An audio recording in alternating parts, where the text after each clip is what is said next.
That sounds like a terrible idea. No.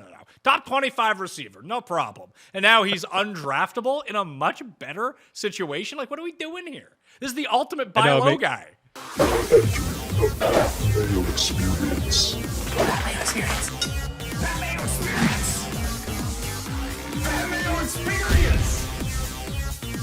Experience. Welcome to the Pat Mayo Experience presented by Underdog Fantasy. We've done the running backs. We've done the quarterbacks. Time to dig into the 2024 wide receiver rankings by tier along with the ADP to try to get you settled on how you should be drafting this year. Of note, you can go to runthesims.com right now, completely free. You can get the link down in the description as well. Sign up for a free account underneath. You just need your email, and you can make your own projections, customize the ones that are up there, build your own rankings if that's how you want to do it. It's the easiest place to do it on the internet, so I would highly suggest if you have any gumption to build your own list of rankings along with projections, that's where you do it at runthesims.com. Code Mayo at Underdog Fantasy as well. There's already best ball drafts ongoing, and there have been for the past 6 months. Some huge prize pools at the very top. Additionally, there's still the season-long pick'em that you can do before the season starts, and we still have 8 weeks in order to get ramped up for NFL season. But the time is now, Chris Meaney. We're talking through your rankings again.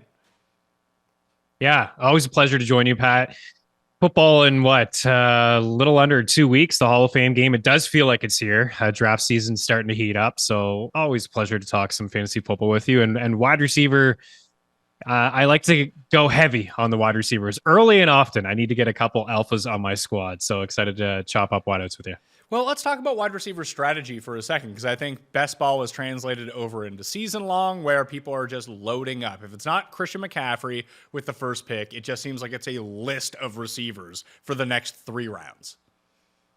Yeah, absolutely. I mean, CMC is the consensus number one, and you reference best ball, and wide receivers are really pushed up. I mean, there's a case to be made about going the other way, like taking running backs early in those best ball formats, but I think in your standard league, you'll still see guys like Bijan Robinson, Breece Hall go in the first round. You may get a couple other people that like Jonathan Taylor, Jahmyr Gibbs in the first round as well. But for me, I'd like to leave with maybe even 2 wide receivers in my first 2 picks, have a hero/anchor RB type of strategy where there's one running back that's going to be my guy, whether it is a Taylor, a Saquon, a Derrick Henry, and really just load up on some of these pass catchers. I mean, it's a pass happy league. We're starting to see more teams, run 3 wide and really pass the football.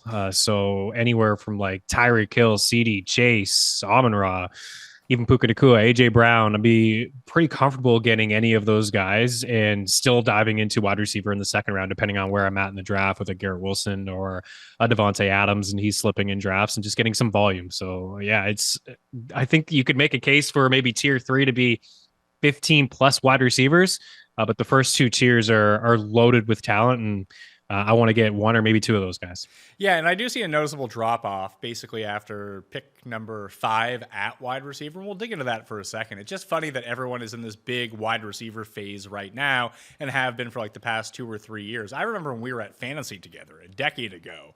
This was my strategy right here. Just load up on wide receivers early, but I do think it's a little bit different now that I'm thinking about zagging back the other way this year, only because everyone's now doing it. It's not so much that, listen, you can win with any sort of strategy. You need to make the right picks. That's the whole point of doing this.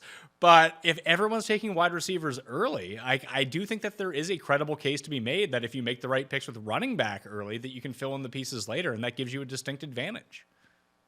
Yeah, absolutely. And, maybe I got that strategy from you being at Fantasy back in the day. It was just like, listen, the wide receivers, Travis Kelce, first round, like, give me these pass catchers. And, you can sit here and say that, injuries may be more predictable for running backs, right? You get into timeshares and committees. You just know what you're getting with certain wide receivers. I mean, injuries are going to happen, but you're right. I mean, over at Underdog Fantasy, there are 4 running backs going inside the top 15 picks.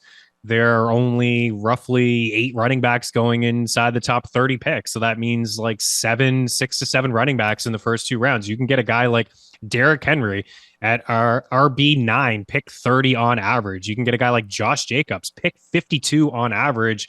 And I'm not concerned about the backfield in Green Bay. I think it's his. Like, it may not be his next year, but they paid him to be the starting running back. So there's a lot of value at the running back position. Say you had that first pick and you decided to go with Christian McCaffrey. By the time it gets back to you, you can double down with a Derrick Henry or Jacobs and have two backs that are going to be inside the top 10 in touches. And there's still a lot of value at wide receiver when we dive into some of these wideouts, right? There's guys like Chris Godwin that's going outside the top 30 at wide receiver.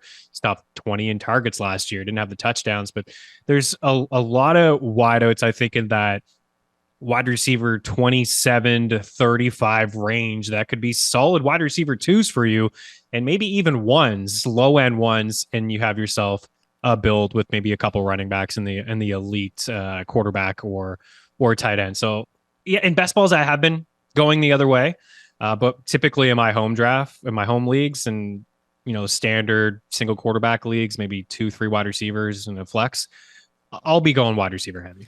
And it makes the most sense. And part of the reason is that there's more passing than ever, so more wide receivers are viable, and the very elite ones with that sort of target share and especially red zone share end up being more and more and more valuable. Wide receivers tend, at least the very top end ones, you're going to have to dodge landmines when it comes to injury. Ask anyone who drafted Justin Jefferson first overall last year. You probably didn't do very well because he just simply wasn't playing. But taking these elite guys at the top, they tend to be more sticky year over year. They tend to be healthier year over year. But the biggest thing for me in getting one of these elite receivers and why you end up doing it is that the replacement level bar is so low for a wide receiver. So let's say Christian McCaffrey gets hurt. And who's the backup in San Francisco? It's still Elijah Mitchell, right? At least Mitchell. At least we think it's going to be Elijah Mitchell. Now, it's not going to be, hey, Christian McCaffrey got hurt. Elijah Mitchell is now the number one running back. But he's a viable running back that you can play every single week. If CeeDee Lamb gets hurt, it's not like Brendan Cook's top 5 guy. Like it's not a 1v1 because those targets get dispersed elsewhere. Whereas with running backs, especially if it's not a committee type situation, if you have one guy who steps into the role, you can kind of mine like 75% of the production that you were getting outside of the very, very elite guys from someone you could pick up off the waiver wire or draft in the 14th round, that you just stockpile all the safe options and then try to get luckier later on at the running back position. Yeah, absolutely. I mean, you mentioned Elijah Mitchell. I mean, we've seen RB1 performances from him. Of course, it's not like CMC, but when he had the control of the backfield in San Fran and Kyle Shanahan and the offensive line and all the gadgets that they have there, and not seeing any stack boxes and things, he could be a low end RB1. Like, you and I will be ranking Elijah Mitchell if there's no CMC. If that happens midway through the season, is like maybe his RB12 is like a low end RB1. Jahmyr Gibbs goes down. We've seen it last year. Dave Montgomery is putting up RB1 type numbers. And I just think across the league, there's a lot of just backfields that are just nasty and crowded and uncertainty. And a lot of teams are going, with timeshares. There's only a handful of bell cow backs. I don't know what people are saying. Well, that's why I want one of those running backs. But there are a lot of elite wide receivers. And I just think not only is it safer, I think the ceiling is higher for some of these wide receivers. I mean, I think about a couple years ago, I had Tyreek Hill and Justin Jefferson in my squad. The rest of my team was trash, but those two guys were just doing enough every single week to rack up W's and to be there at the end of the week in terms of scoring. So that's the philosophy I've liked for years. I think that, like you said, over the past couple of years, this has changed. But you and I talking about wide receiver heavy drafts 5 years ago, it was like 7 years ago, unheard of. Like, people just want their running backs. You still see it. I think I've done a couple quote unquote expert drafts, and you still see running backs heavy. Like, I was in a draft a couple weeks ago on Sirius where the first 3 of the first 4 picks were running backs. It was CMC, Breece Hall, Tyreek Hill, and then Bijan Robinson. So I'm sitting there in pick 7 and I'm getting Justin Jefferson. Like, sign me up for that all day. And in fact, I would take, we'll get into the wide receivers, but I'd take 7 or 8 before I even really consider Breece Hall or Bijan. Let's talk tier 1 wide receivers. Number 1 on your list is Tyreek Hill, although it's not being drafted that way. CeeDee Lamb has a higher average draft position so far this season. So you go Hill, Lamb, Chase, Jefferson, Amon-Ra, then A.J. Brown, Puka, Garrett Wilson, Devontae Adams, and Chris Olave. I think this is a tier of 5. The top 5 that you have, you put them in whatever order that you want. I do think that there is, I don't want to say a discernible drop off, that not that Puka or AJ Brown or Garrett Wilson can't jump into that category, but I think that they're fighting it out with other people most of the time. In fact, I would have Garrett Wilson ranked at number 6 over AJ Brown, knowing that there's just other pieces there with Saquon coming in, with Devonta Smith being able to pilfer away some of this. We maybe we see a healthier Jalen Hurts and all is equal. It's not saying like he's number 45, but instead of 6, maybe he's 8. But like I think that Garrett Wilson is closer to Amon-Ra just because he is the defined number 1 on his team. And there's not really a ton of competition for it. Yeah, Mike Williams will have a good game or two. Some rando on the Jets will have a good game or two. But Garrett Wilson is the guy. Like Amon-Ra is the guy. There are going to be weeks, and there's probably going to be like 5, 6, or 7 of them this year, where Devonta Smith outscores A.J. Brown. Not that A.J. Brown has 0 points in those games, but that's what I'm looking for when I'm thinking about tier 1. Yeah, volume. Right. And you make a lot of good points. And just 2 years ago, Devontae Adams was a guy, or Devontae Smith, rather, was a guy that had more targets than AJ Brown in the second half of the season. I mean, comparing the two is different because AJ has that ceiling. I would say that Amon-Ra is probably knocking on the door. I mean, the first 4 wide receivers that you brought up there would be in a tier in its own for me. But Amon-Ra St. Brown, I mean, 1,100 yards 2 years ago, and then getting up into the 1,500 yard range, double-digit touchdowns. You know that the offense is going to be good in Detroit. It's a good offensive line. They play in a dome 14 times this year, which is great for Jared Goff. And for Garrett Wilson, I guess the only question is the quarterback play. That's it. The volume should be there. The past couple of years, he's put up decent numbers despite just nothing at the quarterback position. But yeah, Mike Williams is not going to be ready to go to start the season. Alan Lazard's 100 years old at this point. Malachi Corley is getting some buzz as a slot wide receiver. He's going to catch a few passes, but as long as Aaron Rodgers is under center and is just average, like 65% of what we saw from Aaron Rodgers in his final season in Green Bay, which wasn't even fantastic, but just good enough. And this time last year, I did have Garrett Wilson probably a spot or 2 higher because I was anticipating Aaron Rodgers being the guy there and it being kind of very much like Devontae Adams and Rodgers, like maybe not as smooth pitch and catch, but the volume and the opportunity should be there. So yeah, I mean, AJ Brown's not going to have the same sort of targets. He does have, I think, the same ceiling. We 6 games in a row with 125 plus receiving yards was an NFL record. Those are the type of things that AJ Brown could do in the offense. But you're right. In terms of volume and targets, I don't expect the number to be the same for AJ versus Garrett Wilson. I was surprised to see you with Tyreek over CD as the first coming off the board. Now, obviously, he can be. We know this. He's the game breaker. But with CD Lamb, it just seems like everything is pushing towards him for max benefit. It reminds me a lot of that year I was really big on Mike Evans. Totally forget what year, 2016. Maybe you just look at it and be like, well, Jameis is going to chuck. And all they have is Mike Evans. That's just going to be a league leader in targets. That's where you want to go. Feels like CD with Dak at quarterback, a diminished defense that was just from basically what we saw the first 5, 6, 7 weeks of last year. In terms of the Dallas defense, it's probably closer to what we saw in the second half of the year rather than the first half of the year, that they're going to be playing higher scoring games. He is the very definitive number 1 on that team, and he has Dak throwing to him, not either Sam Darnold or J.J. McCarthy, whereas just Justin Jefferson's going to have that. So I would probably go Lamb, then Justin Jefferson, and then try to figure out the rest. Yeah, I mean, I'm not going to argue about CD versus Tyreek Hill. It's just 2 years in a row we've seen it from Tyreek Hill. I mean, he never had he never even had a 1,500-yard season with Patrick Mahomes in Kansas City. It's 2 years in Miami. He's had 1,700 yards in both of those campaigns. He led the NFL in touchdowns with your boy Mike Evans. And also just 20 touchdowns, right? Any kind of questions that you had about Tua and say what you want about Tua. Can't play cold weather games. The schedule gets awful at the end of the season, but it's 2 years now of doing it. It's 1 year of CeeDee Lamb. And I do believe in what CeeDee Lamb did last year. And he's clearly the number 1 guy in the offense, but Tyreek Hill and Tua has actually had one of the better deep balls, using some of our data over to FTN Fantasy over the past 3 seasons as a very accurate deep ball thrower. And Tyreek Hill is just, I mean, it's just the cheat code, man. He's just both of these guys are going to have unbelievable seasons should they stay healthy. I just lean Tyreek as I've seen it now 2 years in a row.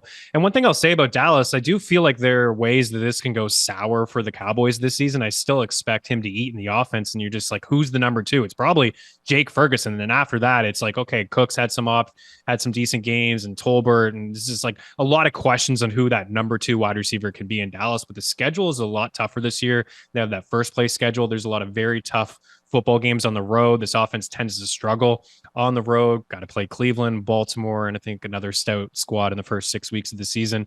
The offensive line has taken a hit over the past couple of years. There's question at the running back in the running back room.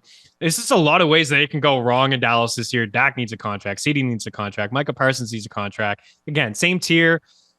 I prefer Tyreek because I've seen it a couple of years, but I really even wouldn't hate it if somebody wanted to take Justin Jefferson first overall. I know there's a lot of question marks at the quarterback position, but that's the guy that people seem to be uneasy about in this tier. And I just think he's quarterback proof. A lot of these guys are quarterback proof. I don't think you can go wrong with Hill or CD.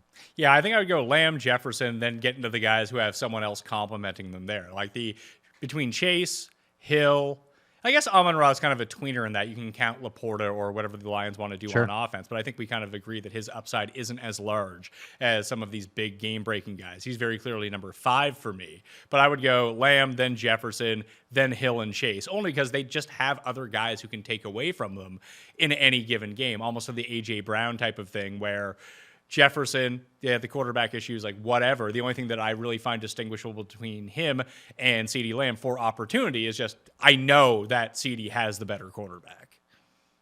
Yeah, he does. And, there's the home games that they've played over the past couple of years. They've just torched opponents. There's that you can have in the back of your mind. He led all wide receivers in red zone targets.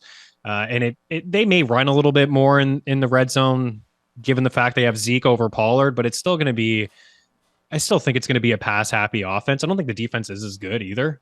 So your point about maybe high scoring games makes a lot of sense. Jake Ferguson is a guy that was also near the top in red zone targets too, so you could take something away from him. But yeah, you're right. Tyreek with Waddle, Chase with Higgins, and CD is alone, and Justin Jefferson I think is alone too with Jordan Addison is an easy fade for me this year. And, he's got some off-field issues as well. Who knows if there's a suspension coming from him. And then TJ Hawkinson's going to miss time.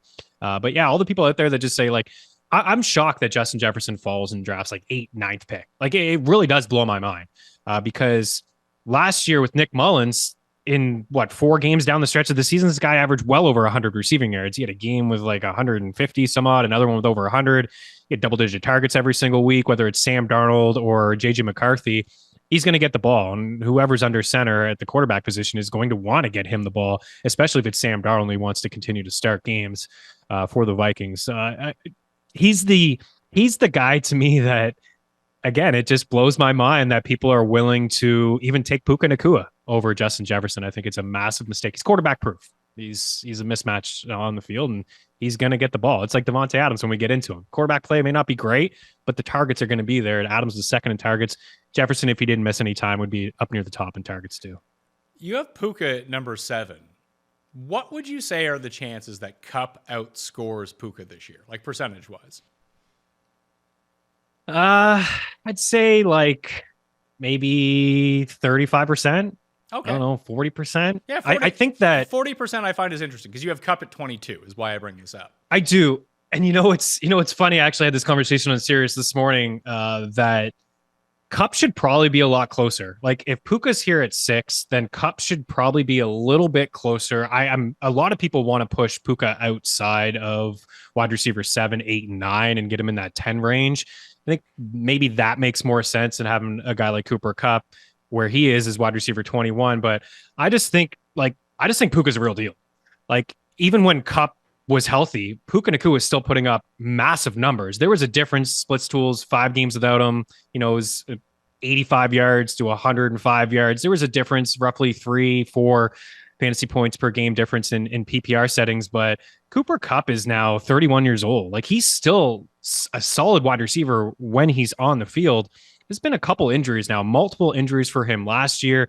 And when Kupp came back and he was healthy, Puka was still the guy. he was still the guy getting more targets. He was still the guy producing more than him. It's a 1A, 1B situation. I kind of think very similar to AJ, Devontae, and Chase and Higgins. And those guys are going, roughly wide receiver 18, 19 T is going way later than that. But I think that Puka is the real deal. I think that the Rams just found a diamond in the rough, man. And the way that he runs routes, how explosive he is after the catch, and Matthew Stafford's going to chuck the football. It's I'm comfortable where he's going in drafts, and as you see, I have him as a top 10 wideout. Yeah, betting against age is usually something you can do at wide receiver. You might miss by a year or two, but getting out of the game early on someone like Cooper Kupp, coming off so many different injuries, his age is getting up there, and now he actually has a stud next to him. Who do you think is a better pick, though? Puka at pick number 10 or Kupp at pick 32? Kupp probably at pick 32. Now, you may miss a few games, but we all know that he has the ceiling to be a wide receiver 1. It's not just Puka setting all the rookie records from last year and him being a big part of the offense. It's the age and the injury why I think Cooper Kupp is down a bit. But yeah, pick third. I think he's a great value. If I don't get Puka Nacua, I don't think it's the end of the world. Cooper Kupp is somebody that I'm willing to, quote unquote, roll the dice on, knowing that an injury could happen, because I know that his ceiling is really high. And if you want to start your draft with a wide receiver and a running back and then get back into Cooper Kupp at, you said, pick 32, he is probably a worth it as a wide receiver 2 pick. 11 to 20 in your rankings goes Brandon Ayuk. More on him in a second. Marvin Harrison Jr., Drake London, Mike Evans, Debo, DJ Moore, Nico Collins, DK Metcalf, Devonta Smith, and Stefan Diggs. That is the entire top 20. With Ayuk, I just think he's going to be in San Francisco. Yep. Why would the Niners trade him? What's the point? I don't know. You know what I mean? This is a team that has Super Bowl aspirations, and what are they going to get for Brandon Ayuk? A couple 2025 draft picks? That's not going to help them win this year. They've been in the Super Bowl twice in the past, 4 years? They're in the NFC Conference Championship game a couple years ago with Brock Purdy getting hurt in the first or second series at CMC throwing footballs. They've just done this. This is how the Niners roll. If you've listened to Kittle on the receiver doc, or he was on the Rich Eisen show, he said the same thing. He's like, we did this a couple years ago with Debo Samuel. He wanted to trade or a contract. He was threatening holding out, and he got signed at the end of July. They did this with Bosa. They did this with Kittle. There's no reason to trade Brandon Ayuk. He has zero leverage, and they could tag him next year. We can be in a very similar situation. He's not a UFA until 2026. There are no real reasons to trade Brandon Ayuk. There's nothing that they're going to get in return to help this team get over the top. They're not going to be a better football team without Brandon Ayuk. And he's not going to give up multiple millions of dollars to hold out. He's just not. He's not going to give up $14 million to sit at home on the couch. It's just not going to benefit him at all. So Ayuk I'm seeing his ADP slowly dip. He's not going to get the same type of volume as other guys in this range, like Marvin Harrison Jr., even Mike Evans. He's just not going to. He led the Niners, those stats that you see there. He led the Niners in all those categories, receptions and yards. I think he was tied in touchdowns. Of course, Debo had more total touchdowns with the rushing, but it's the offense. It's the efficiency. It's the reason Brock Purdy's he's first last year in yards per attempt. Kittle's 1,000 yards on 60 some odd catches. It's just, there is a lot going on, but the efficiency is there. Second in the NFL in yards per catch. I think he is a terrific wide receiver. I think he can beat you in press and man and all, whatever the defenses want to throw at him. He wants to get paid, and I think he deserves to get paid considering some of the other wide receivers that have gotten paid over the past couple of weeks. We'll see how the Niners play this out, but I don't think he goes anywhere, Pat. And I think he's playing. And if he's going to fall to wide receiver 15, 16, because people are afraid of him, then I think you have yourself a steal. Do you think he's closer to Marvin Harrison Jr., who's one spot behind him, or even Drake London, who's two spots behind him, or the two guys in front of him who you have as Olave and Devontae Adams? I'd say he's probably closer to Marvin Harrison Jr. and London. Olave, I'm kind of torn on Olave. He doesn't have a high touchdown ceiling. I think he only has 9 in the first couple of years, but there's just nobody else in that offense. Rashid Shaheed seems like a nice player as a gadget player. He doesn't really profile to me as a wide receiver 2. He's going to be a deep threat guy. He's going to have some big boomer bust games. I just think Olave is just what we talked about with Garrett Wilson. He doesn't have the same sort of ceiling as Garrett Wilson, but he has like a top 5, top 7 volume type ceiling. Like the targets when Carr was under center, he was really peppering Chris Olave. There was some quiet games noticeable when Jameis Winston came under center. It wasn't the same. It wasn't like Jameis peppering Mike Evans. It wasn't peppering Chris Olave like Derek Carr was. So the ceiling may be capped. The targets should be there for Marvin Harrison Jr. too. Like I'm a little uneasy picking him in the first round. I'm a little uneasy picking Marvin Harrison Jr. at the end of the first or early second. I just haven't seen him. I haven't even seen him test. I know that's not everything. The combine, you watch the tape, you watch the film, you see the skill set, big body, you can go up and get it, catch radius off the charts. You look at you look at DeAndre Hopkins those years, all those targets that Hopkins had, and Kyler was like quarterback 2, 3 those years. He was in the tier 1, 20 fantasy points per game, peppering Hopkins nonstop. And I think that will be the case, but I'd say Ayuk is just closer to the more efficient guys, and just the volume won't be there like the other guys. But it's a large tier. Like that board that you showed, I think is all those guys are in a tier in themselves, and we'll get into some other guys that you can make a case for that could fall into that tier as well. Like when I look at that board, who's the target leaguer going to be on there? It could be Marvin Harrison Jr., right? I mean, you got Nico Collins, but you have Diggs now on the squad, Tank Dell, you bringing in Keenan Allen, Roma Dunze, you got a rookie quarterback, DK Metcalf is just nobody, he's, you know what you're going to get with DK Metcalf, 1,000 yards, flirt with double-digit touchdowns. Debo, very much like Ayuk, efficiency, volume won't be there, he'll run. Mike Evans is the guy that's getting disrespected. I probably should have him as wide receiver 10, believe it or not, because every year he gets 1,000 yards, 13 touchdowns last year, had a better season with Baker than he did in his final year with Tom Brady.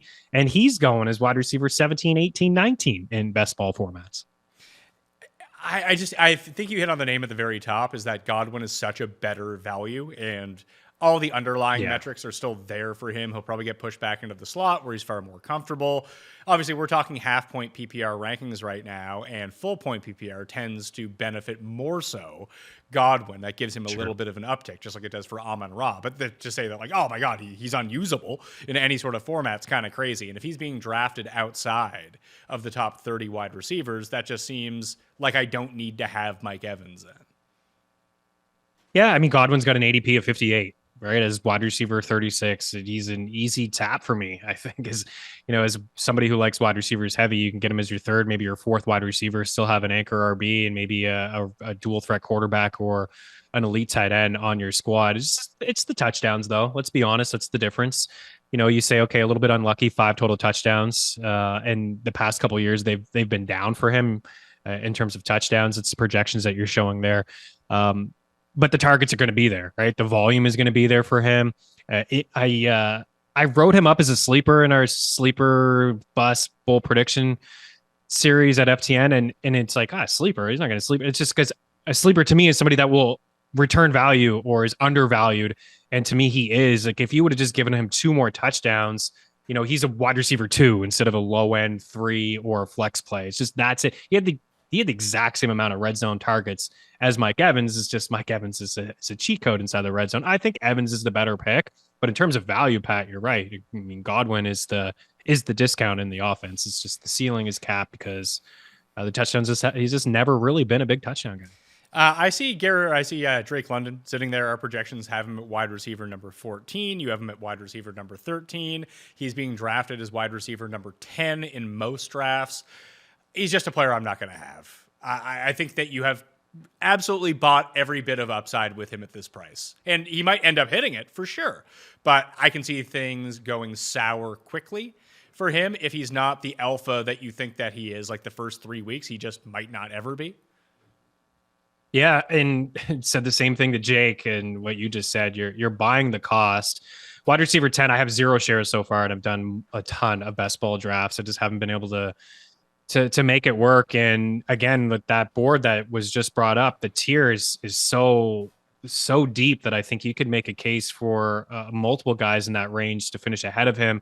And what we were just talking about with Cooper Kupp and Puka Nacua, like, Pat, would you be shocked if Kyle Pitts had more targets or catches than Drake London? Like, why can't that be a 1A, 1B scenario? Kyle Pitts is a 6'6", 246-pound freak. Like, he can line up all over the field. He could be a red zone target. You saw TJ Hawkinson, what he did in Kevin O'Connell's offense, which will be very similar, an offense that Kirk Cousins is very familiar with. Zach Robinson coming from Sean McVay's coaching tree, just like Kevin O'Connell did. And you can get Kyle Pitts, and I know he's not a wide receiver, but you can get him at pick 60. There's no reason to me that these guys should be separated by nearly 50 picks. I think that they could both have very similar seasons. Maybe that London has more yards, but at the ADP of wide receiver 10 and pick 14 on average, that's it's a steep price to pay, and he is going over guys that have done it before, like we just talked about with Mike Evans. So I'm with you. Even though I have him ranked here as wide receiver 13, this is the reason why I want a couple of those alpha wide receivers. If I can leave my draft with an AJ Brown and a Devontae Adams, or a Justin Jefferson, Amon-Ra St. Brown with a Garrett Wilson, or a Chris Olave or Mike Evans, that's the start I would rather have than taking that risk. I just don't believe that he's going to be return value at pick 14, 15. Passion, drive, patience. The formula for winning championships is also what keeps your ride or die alive. eBay Motors has everything you need to maintain your vehicle and level it up to peak performance. Supercharger, exhaust kits, LED headlights, and more. Whether you're into speed, power, or style, eBay Motors has you covered. With over 122 million parts for your number one ride or die, you'll always find exactly what you're looking for. And with eBay Guaranteed Fit, your part is guaranteed to fit your ride every time or your money back. Because with eBay Motors, you're burning rubber, not cash. With all the parts you need at the prices you want. It's easy to make your car the MVP and bring home huge wins. Keep your ride or die alive at ebaymotors.com. Eligible items only, exclusions apply. Everyone who tunes into the Pat Mayo Experience knows from time to time I like to talk to you about some health supplements that I end up taking, and I've been doing Timeline's MitoPure now for about a month. Feel great, and I think you can too. Take 2 soft gels a day for 2 months, and you can see significant improvements in your cellular energy, your muscle strength, and your endurance. That was the big thing. I've been golfing more this summer and lifting less. Yet when I go back to the gym for my once a week, like max lift, I am not really atrophying that much. I'm not losing a ton of muscle, which is absolutely fantastic news for me and my golf game, because if you work out too much, then you get too sore, you get too stiff, you need to retain that flexibility. I'm retaining my muscle mass at the same time, although I'm not working out as much, and it comes in 2 product designs to fit your needs. They're berry powder, which is great to mix into your breakfast, yogurt, or daily smoothie. That's how I've been doing it. I've been eating some strawberries, raspberries, blackberries with a little bit of yogurt, a little bit of protein powder, then boom, Timeline's MitoPure right on top of that. Or they have soft gels for the days where you're just on the run and wanted something convenient to grab and go. So, Timeline is offering 10% off your first order of MitoPure right now. So go to timeline.com/Mayo to get that 10% off. All right? So after Debo, you have DJ Moore, Nico, DK, Devonta Smith, and Stefan Diggs, like I mentioned. Then you're into some number 2s and great offenses where they can produce like number 1s in any given week, where you have Jalen Waddle, Cooper Kupp, who we've mentioned, Amari Cooper, T. Higgins. Then you have Zay Flowers, Michael Pittman, Malik Neighbors, George Pickens, Terry McLaurin, Chris Godwin. That's your entire top 30. Of all these guys, who can you see making the biggest dent in having a huge leap here? Like, we kind of know what we're getting from Waddle, Kupp, and Cooper, even Higgins to an extent at this point. Like, can Zay Flowers make a leap and end up as wide receiver 6 this year? Maybe not 6, but maybe top 10, maybe top 12 is like wide receiver 1 numbers. Yeah, I think so. Considering what he did last year as a rookie, and considering the Ravens really didn't do a whole lot, right? They drafted a guy, but they let Odell Beckham Jr. walk. And, Rashad Bateman, beat reporters in Baltimore can talk up Rashad Bateman every year all they want. It's just not going to happen. And then you have a guy Isaiah Likely and Mark Andrews. When you have an over-under prop set of 1.5 receptions every single week, it's easy to say that Rashad Bateman is not really an impact player. No, he's not. And, they certainly have an upgrade at the running back position in Derrick Henry. But yeah, that's a guy that, you looked at that list and there are a lot of wide receiver 2s on their own team. And I think that's what you're alluding to. Zay Flowers is the clear-cut number one wide receiver on the squad, and he had strong games at the start of the season when Andrews was hurt, and he had strong games at the end when Andrews was hurt. But you want a little bit more consistency from him. Yeah, I would say that he's the guy that on that list that could, knock on the door being a wide receiver one. I think he's a really good target. In fact, like Tank Dell is going ahead of him, which I can't wrap my head around it, Pat. I just can't wrap my head around a wide receiver 3 on his own team going ahead of Zay Flowers, who's a wide receiver 1. And even looking at this board, like I have Amari Cooper a lot higher than where he's going. T. Higgins a lot higher than where he's going as well. T. Higgins is going as wide receiver 30. Terry McLaurin is going as wide receiver 31. So these are guys that I think are really good values, along with Chris Godwin. I think George Pickens could potentially be that guy as well, right? Same sort of deal. He's the wide receiver 1, the clear cut number 1 option on his squad. They traded Deontay Johnson. Pittsburgh's been rumored to try to get, knocking on the door, try to get Debo, try to get Brendan Ayuk, but they draft Roman Wilson. Calvin Austin's not going to put up near wide receiver 2 numbers. Pat Freiermuth is getting some buzz, but he's just a tight end that's like a kind of a catch and fall type tight end. He's not really explosive after the catch. So those are 2 guys in that range. And George Pickens is highly explosive. We saw it, right? Last year, even with Deontay Johnson and just awful play at the quarterback position. Let's be real, like from Trubisky to Mason Rudolph to Kenny Pickens, like there's just no stability at the quarterback position. He was first in the NFL in yards per catch. So I think I have some questions in the back of my head is, can he handle top coverage? I had the same questions when Antonio Brown left and it was just Juju Smith-Schuster and everybody was freaking out about Juju putting up very similar, like, oh, he's just going to be the guy. And although he just didn't really put up those numbers. Like the targets didn't translate to wide receiver 1 numbers, but Pickens has had some top coverage on him before. He's explosive. His catch radius is unbelievable and is definitely an upgrade at the position for Russell Wilson. But yeah, again, with that board, there's a lot of wide receiver 2s that were just looking on volume, even though it's going to be a run first squad in Pittsburgh, just based on pure volume alone. I'd say Flowers and Pickens are guys that will probably be among the board you just showed in terms of targets.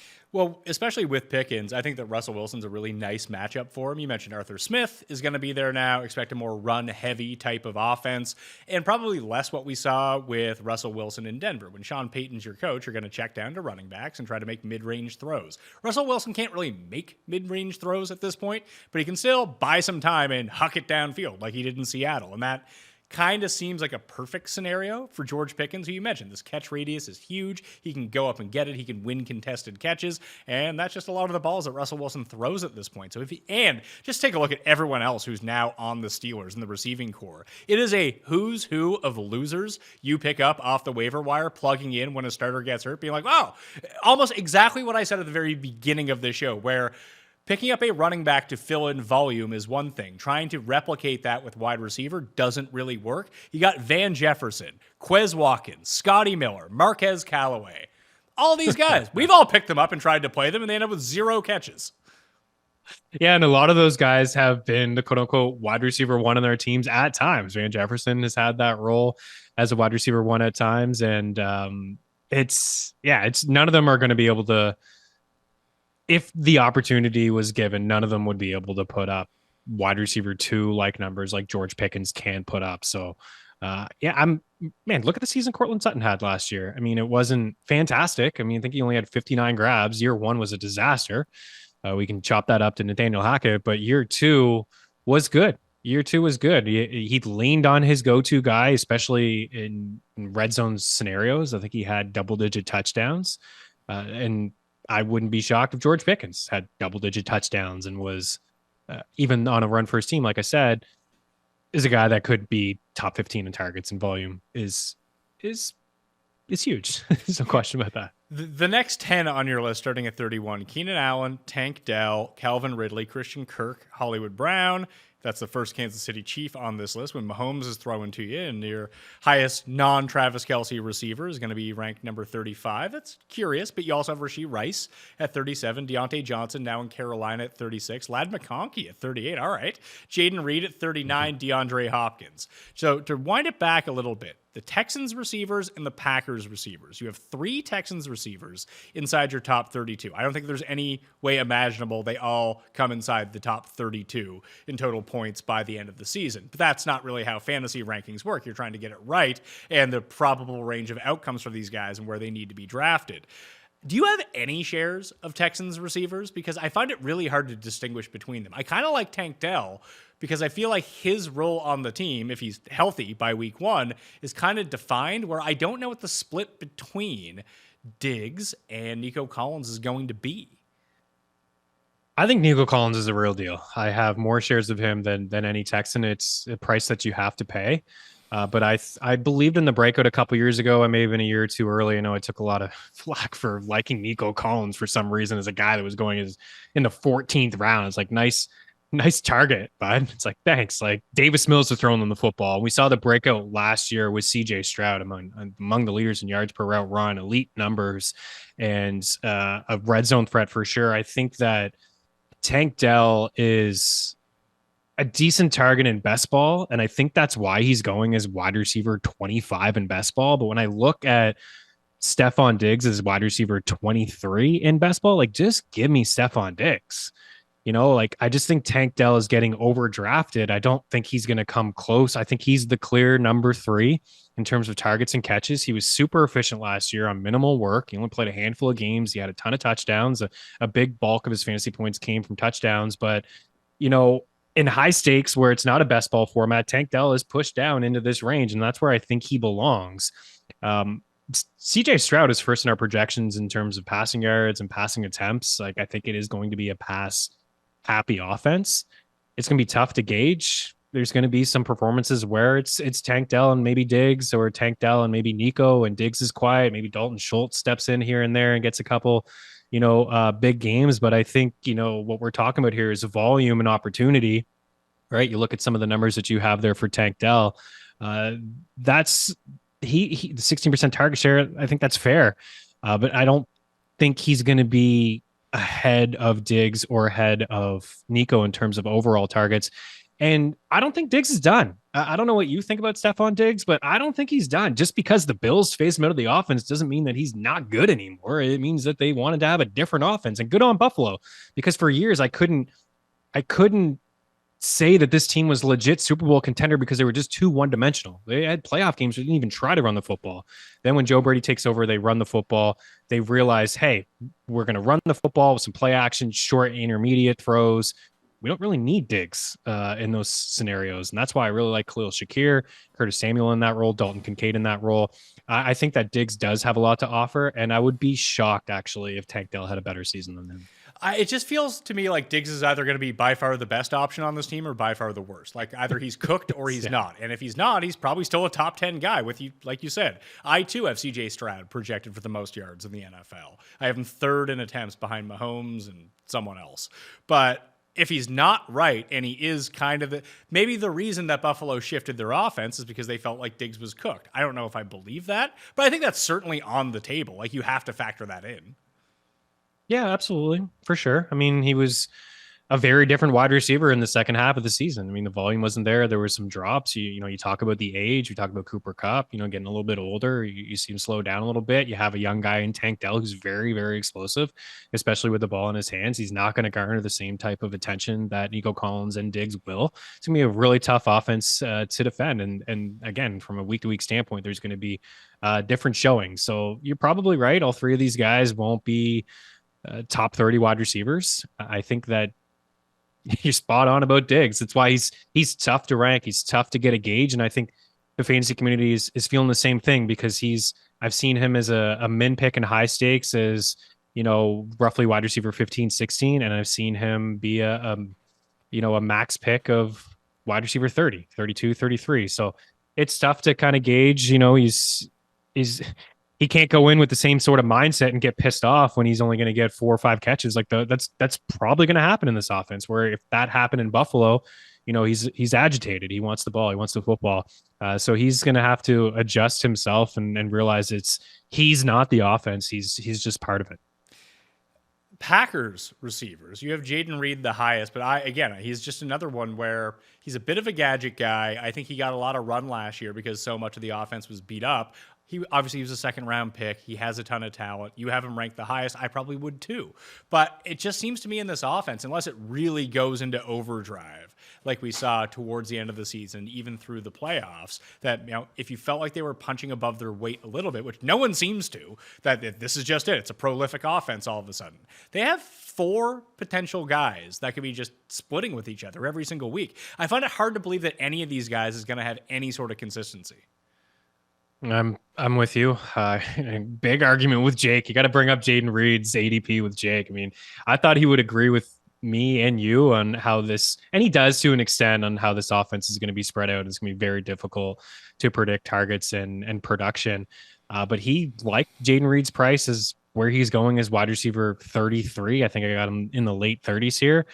I do think he's the most talented player on the team. I was a guy that I really liked last year as a late round flyer as well. There's multiple ways that they can get him involved, like Debo with end arounds and rushing attempts. He had a couple rushing touchdowns last year. He was tied with Romeo Doubs in terms of red zone targets. But you have to look at this offense as a whole. Jordan Love is talking up Dontavian Wicks, saying he's going to have a monster season. It's like, how is he going to have a monster season when you have Christian Watson on the squad? You have Jaden Reed on the squad. You have Romeo Doubs, who had a team high in terms of targets, touchdowns in the playoffs. I know it's a small sample size, but playoffs are very telling for me, right? Who's getting the football, who's part of the game script, and nobody else had more than 4 catches on the squad. And Doubs was a guy that had double-digit targets and double-digit catches, had a touchdown, over 200 receiving yards. He's not going anywhere. I think he's the best value of the 4, including Christian Watson. Then you have 2 tight ends that are sophomores in Kraft and Musgrave, and then you upgraded at the running back position. You brought in Josh Jacobs over Aaron Jones, and Aaron Jones had a nice finish to the season into the playoffs, but he hasn't been healthy over the past couple of years. So I think it is an upgrade. I think the only guy you want in Green Bay is Jordan Love, because if Dontavian Wicks has a monster season, then Jordan Love is having a monster season. He's going to spread this ball out all over the place. I have him down, and I thought, having him down as roughly wide receiver 40 would show people that I'm really not in on the cost. If I'm going to take one Packer wide receiver, it would be Romeo Doubs. I'm not going to play the I got burned game by Christian Watson. I certainly did last year. I was buying the hype of Christian Watson, but hamstring issues are a thing that is just, it's been a thing for him over the past couple of years. So if I could see Reed being the best of the bunch, but I think the discount is Doubs. And I think Jordan Love, as we talked about when we did the quarterbacks, is quarterback 8, quarterback 9. I just think I think he is the real deal. And what we saw from him in his first season, it wasn't his rookie season, but his first full season as a starter, you could see the progression. And I just think he's surrounded by weapons and a great play caller. You have Calvin Ridley now in Tennessee over DeAndre Hopkins, who is still in Tennessee.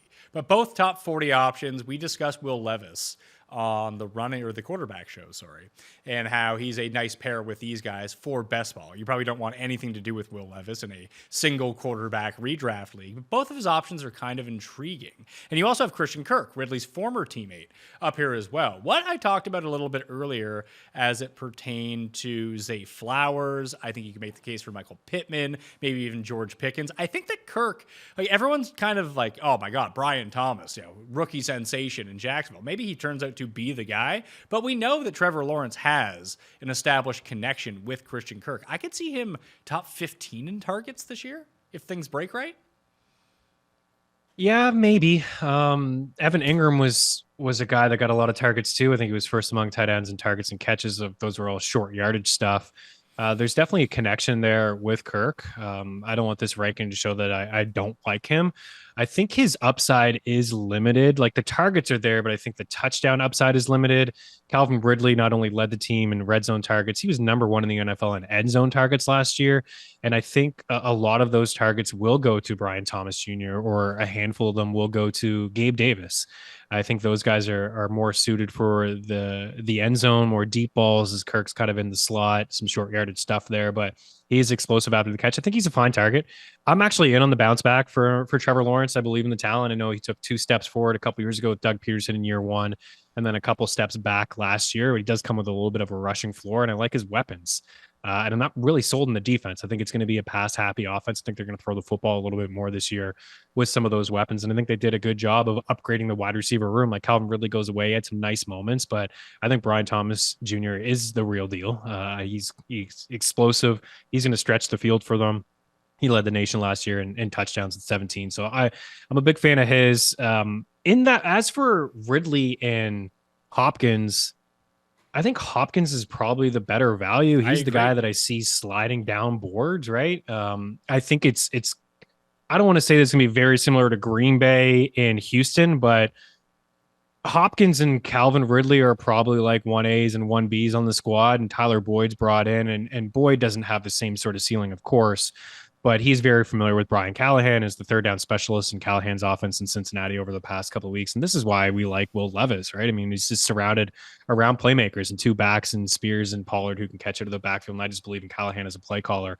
But yeah, out of the two, I think Hopkins is the better discount. I think that Ridley still has something to offer, right? He still had a good year last year, even, dropping a lot of passes and Trevor Lawrence taking a step back. He still finished as a wide receiver too. But it's a downgrade at the quarterback position with Will Levis. I mean, I like him taking a leap forward, but we haven't seen it yet. And there was a lot of awfulness to his game last year, but I don't think he'll be afraid to chuck it up. And I think the play calling will be good. But I have more shares of Hopkins than I do Calvin Ridley, even though I have Ridley ranked higher. I would have Hopkins ranked higher than Calvin Ridley. I kind of feel like Calvin Ridley at this point is fancy Josh Gordon, where you just want to glom on to what he was, and he's just never going to get back there. Not even really flash all that much. You might see it for a game or two, but with Hopkins, like, he didn't even look severely diminished. Now, I credit that, just like there was one year where I was all in on Antonio Gates coming off a steroid suspension. He had to miss 4 games, like whatever. He's using super steroids and he's an old man. That's probably good news for him. DeAndre Hopkins using steroids and coming back really seemed to help his game out. Yes, he is getting older like some of these other guys, but I think his talent is still there. And I still think that he's more talented than Calvin Ridley is. Yeah, he probably is. I mean, the separation is not the same. Like, he's certainly lost a step separating, but his catch radius is awesome. He's one of those guys that you can just lean on and throw it up to. He had some decent games with Will Levis last year, but at the same time, there was really nobody else in the squad. Like, can anyone name the wide receiver? I don't even know who the wide receiver 2 was on the Titans last year. I mean, it certainly wasn't Treylon Burks. They didn't have anybody else on that squad. Tajay Spears catching balls out of the backfield. So now you add Ridley, who, yeah, I agree. Probably won't get back to that big season he had in Atlanta, but he still had over 1,000 yards. He still had 8 touchdowns. And then again, Tyler Boyd here. So I could see this being spread out, not evenly with Boyd, but I could see it. In terms of volume, I could see both Ridley and Hopkins having very, very similar seasons. And there may be more of a touchdown upside with DeAndre Hopkins, but I think that Ridley's more explosive at this point of both of their careers. Look at you just throwing shade at my main man, Nick Westbrook Ikena and Kyle Phillips. Was that guy's name? Kyle Phillips? Oh, yeah. Kyle Phillips, man. I'm the loser who gave up Kyle Phillips props last year. It's like, oh, Hopkins is like dinged up. Kyle Phillips is a catch prop of 2.5 and like 25 receiving yards. And it's like, it doesn't even get the football thrown his way. But yeah, it's a better wide receiver room. We'll say that.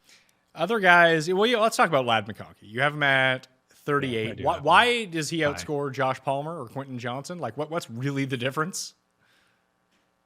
He's just much better than those guys. I mean, Quentin Johnson may not even find himself on the field in 11 personnel. I mean, those are rumblings that are happening in Los Angeles right now. DJ Chark is going to be on the field in 11 personnel with Ladd McConkey and with Joshua Palmer. Quentin Johnson has a lot of work to do to get on the field. He's very raw. You saw it last year. Wasn't used properly.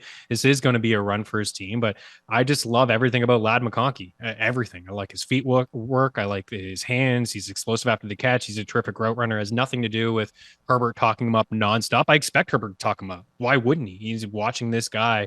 He's playing with him, and they're getting reps together. He's calling him like a 3rd, 4th year wide receiver vet. Look at all the targets that Keenan Allen got in the slot last year. So I think Palmer's a decent target. You know, he's not going super late. He's had okay moments when Mike Williams and Keenan Allen were hurt. There's certainly a lot of volume gone from this offense when you include Austin Eckler and Gerald Everett. But I think Ladd is locked into a spot in the slot. I've always had him ranked this high. He's been in the 40s, mid 40s. He's moved up a little bit into the low 40s to see him kind of in around, maybe not this range as wide receiver 38. I think certainly a bigger boost in PPR formats. The touchdowns may not be there, but I think that this guy, I think he's gonna flirt with like 70 plus catches. I know that they want to run the football, Pat, but you know this. Like they're gonna have to throw the football. It's the NFL. You can't just run it nonstop.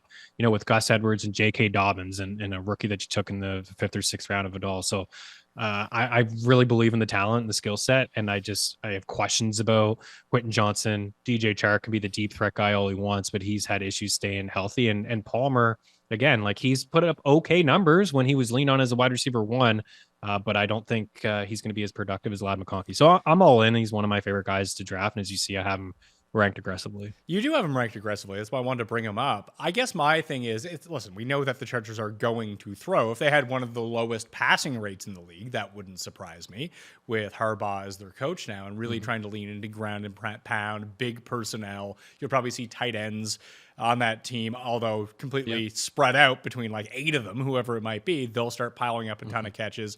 It's just, in order to draft McConkey here, like you really need to know that he's the number one. And I just don't know if that's going to be the case. Like it could be a game to game type thing. Like I don't know if I want to give up the opportunity cost of taking, hell, I'd rather have Rashee Rice. And you would too. You have him ranked one spot ahead, but these guys are going around similar territory. I don't know whether or not Rice is going to be suspended or not, what's going to happen, but I'd rather just roll the dice on that situation instead.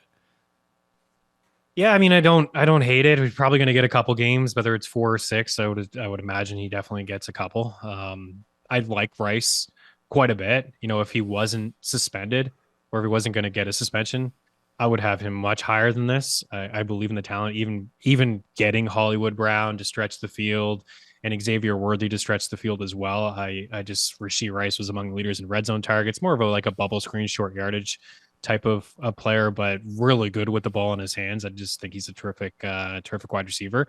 The thing is with Ladd, like you don't have to take him here, right? I mean, you can take him. He's 45, wide receiver 45. Like I'm doing a lot of drafts where he's my 4th wide receiver. That's the way I like to build my teams, and I still have an elite tight end, or I still have a dual threat quarterback or running back on my squad.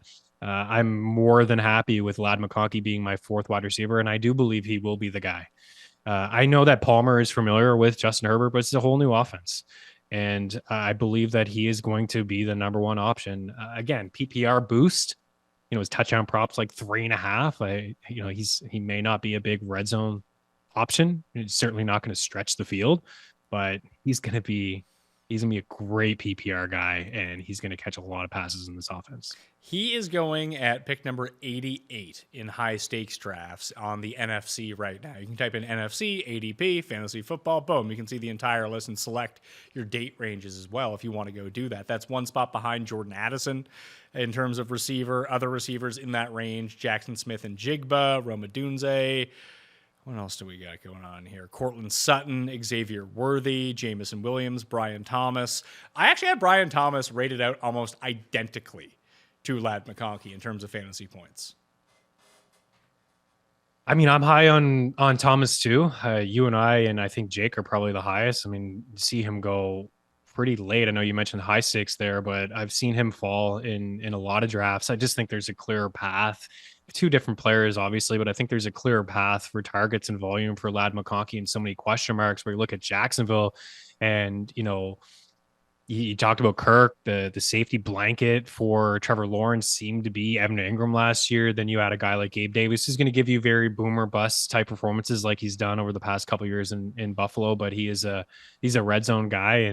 And then Brian Thomas going to get touches, and Etienne's going to catch a lot of passes out of the backfield. So it's probably definitely more of a pass happy offense in Jacksonville, but there's a lot going on there, and it's not the same. I think there's just more questions surrounding Ladd McConkey. Like you mentioned, Roma Dunze, easy fade at that price. What are we doing with Roma Dunze? I agree, but like Cortland Sutton is also going around that time too, and I'd rather have Cortland Sutton.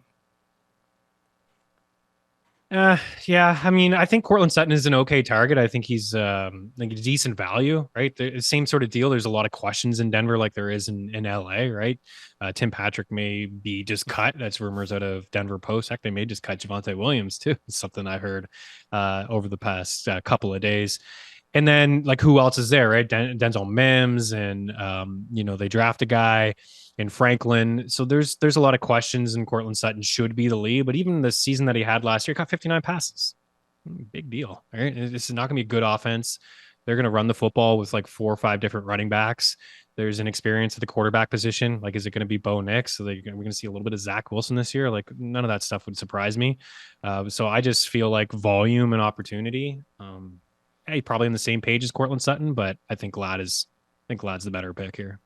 41 to 50, and then beyond, we got Jordan Addison at number 41 for you. JSN, Sutton, Lockett, Jamison Williams, Christian Watson, Jacoby Myers, Romeo Doubs, Roma Dunze, Keon Coleman, then Brian Thomas, Shaheed, Curtis Samuel now on Buffalo, Dotson, Mike Williams on the Jets, who Tim has ranked as a top 10 receiver, shockingly enough, Xavier Worthy, Josh Palmer, Shakir, Cooks, Josh Downs, Jerry Jeudy you have at 61, and is someone that the Run the Sims projections really like.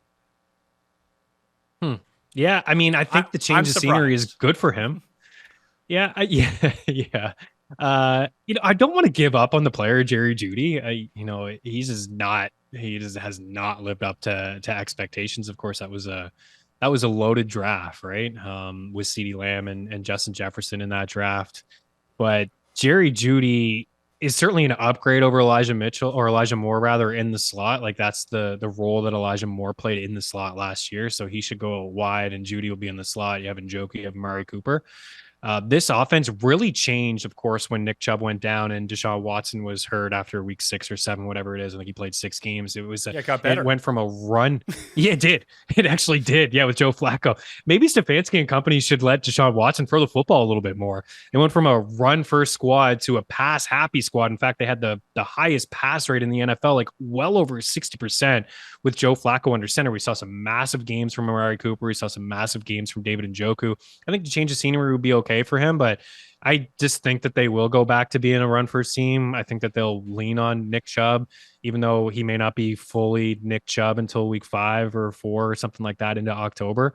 And I just think that he's behind in the pecking order. Like, I think he's behind Amari Cooper. I think he's behind in David Njoku. So I think there's a lot going on there, and a team that I believe will run the football. But at that price, I mean, I think that's roughly where he's going to. I think it's worth a shot. Is like, hey, maybe he'll bounce back. Like, there's a season where he has 0 touchdowns. There's a lot of disappointment on his NFL resume. But at this point of the draft, you are shooting for upside, and I think a change of scenery could be okay for him. There's like a lot of high upside guys in that range that you mentioned, in the 40s, like Tyler Lockett, Jamison Williams. See, I don't find that someone like Tyler Lockett's a high upside guy. The one thing that I can't, it's sort of like Jacoby Myers. You know what you're getting. Christian Watson, sort of that boomer bust type guy, but between Shakir, Palmer, Mike Williams, Curtis Samuel, even Keon Coleman to an extent, Roma Dunze in that spot, Romeo Doubs, all in your rankings. I guess you could probably make the case for Cortland Sutton, except he might be the number 1 on his team definitively,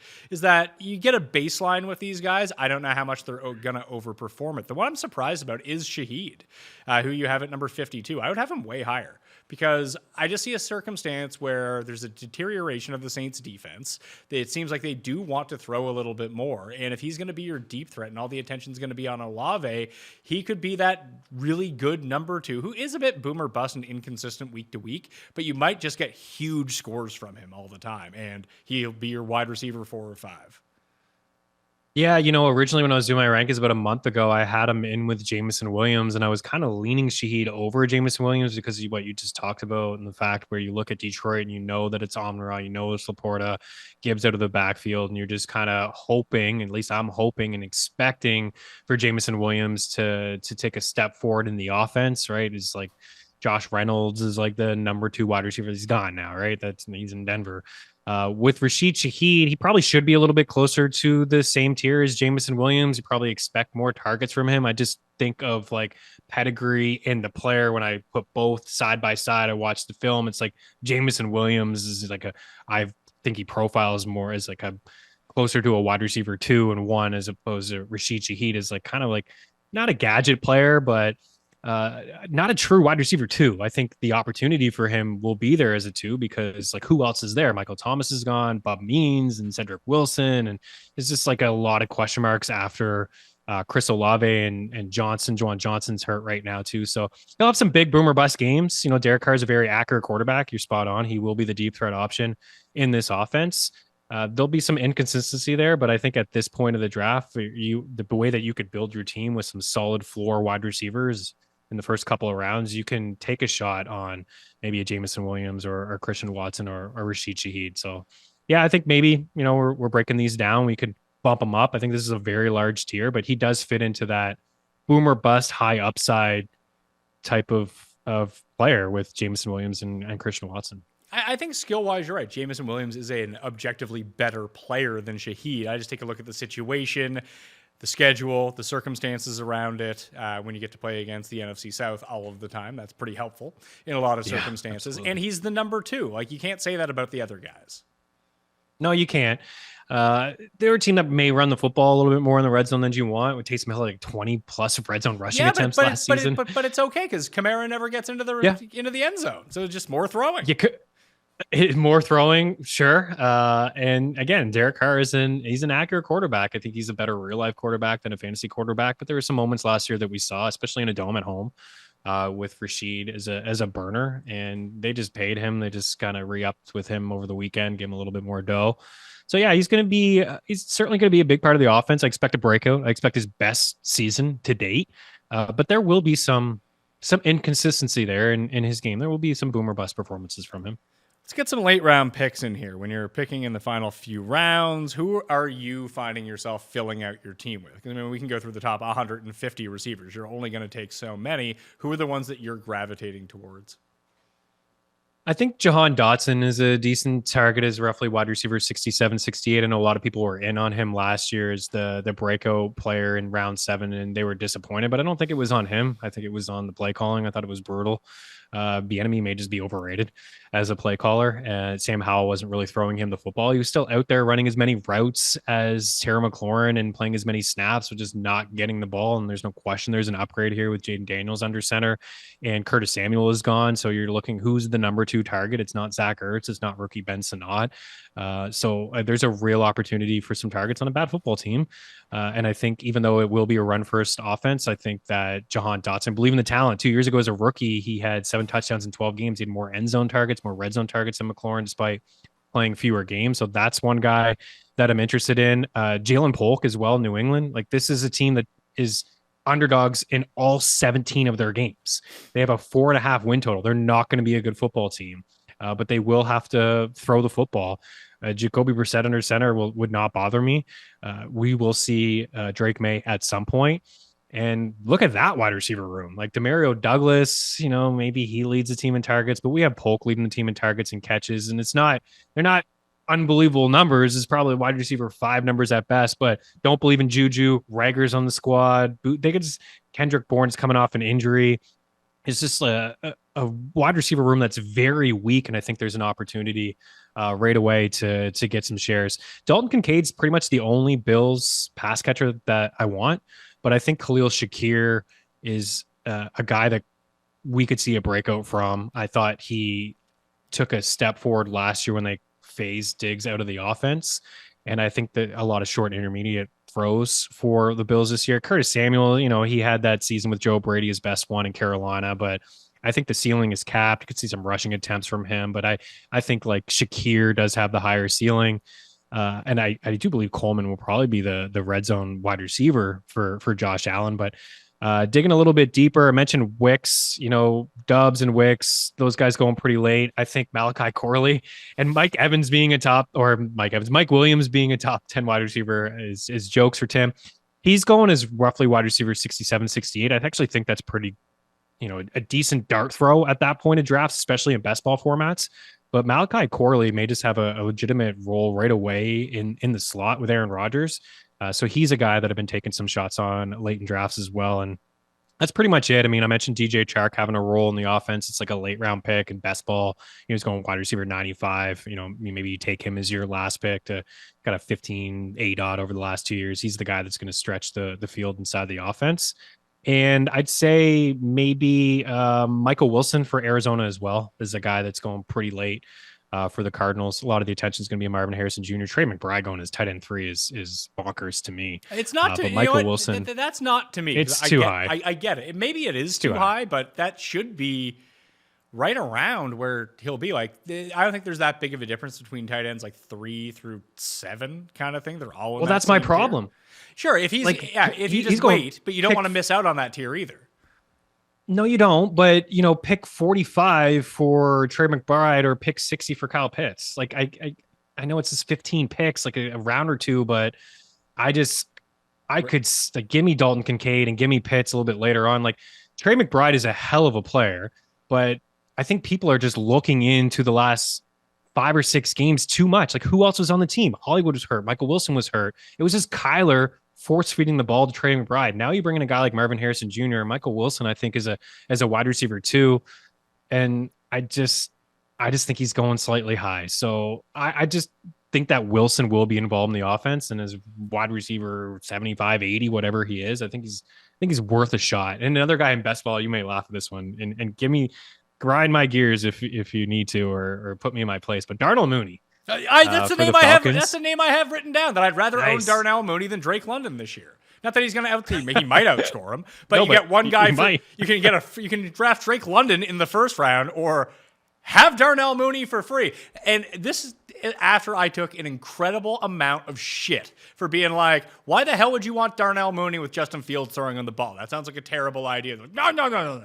Top 25 receiver, no problem. And now he's undraftable in a much better situation. Like, what are we doing here? This is the ultimate buy low guy.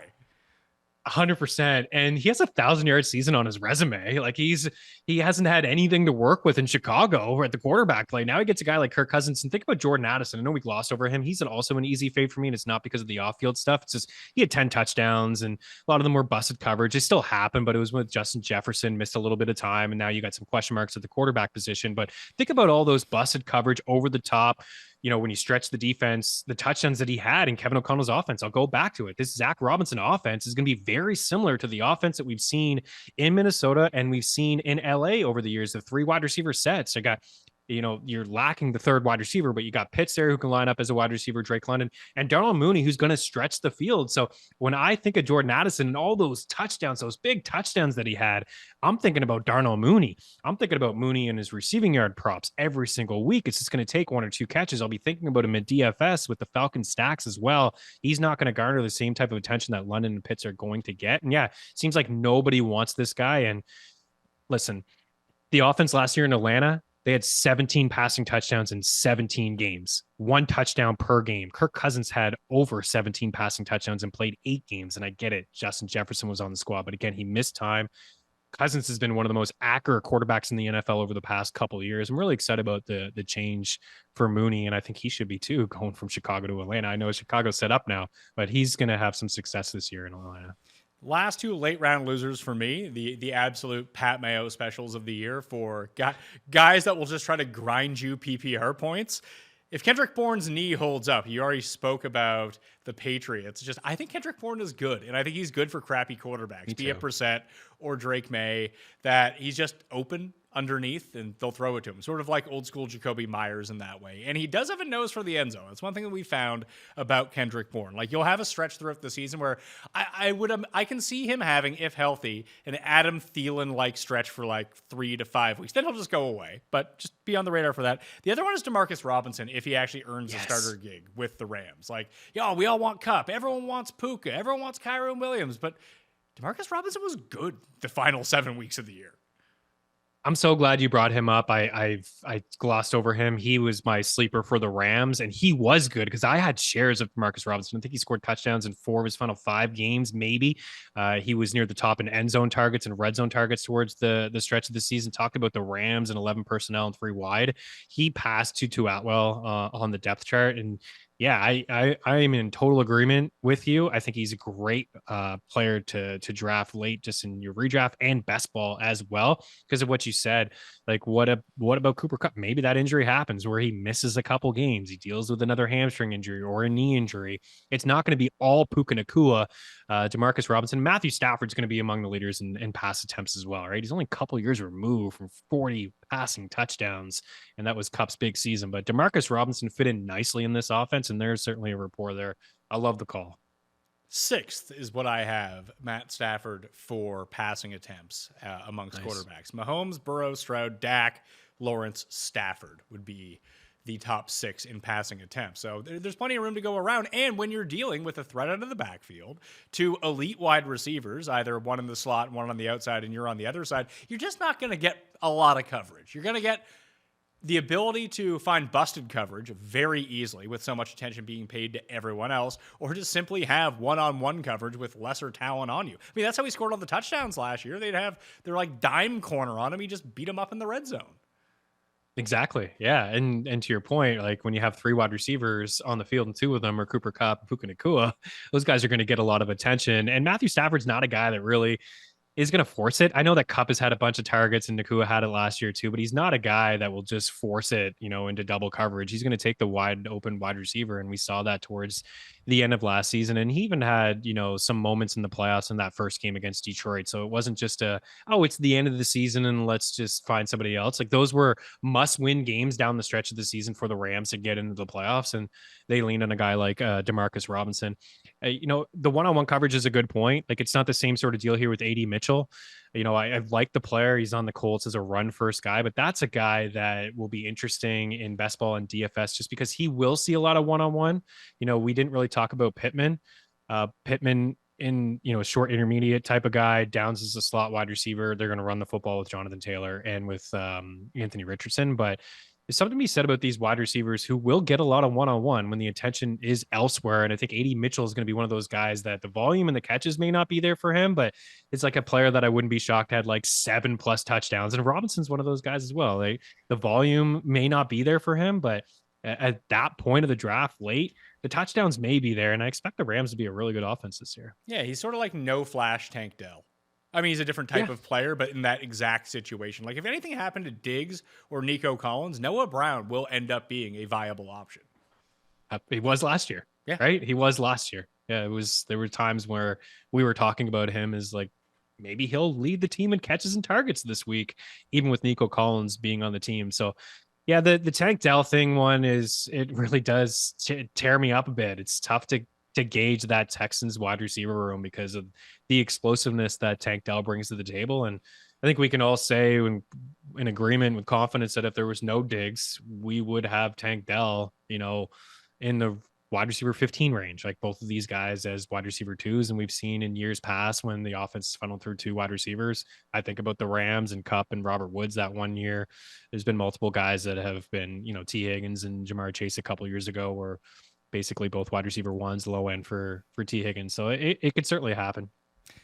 I need you all to go to runthesims.com right now. Get that free account just by putting in your email and customize your own rankings by position and make your own projections as easy as possible. Code Mayo at Underdog Fantasy as well to get you a deposit bonus of up to $250. Best ball drafts on the go. But you know me, I'm into the season-long pick'em stuff. I like the pick'em so much more than the drafts.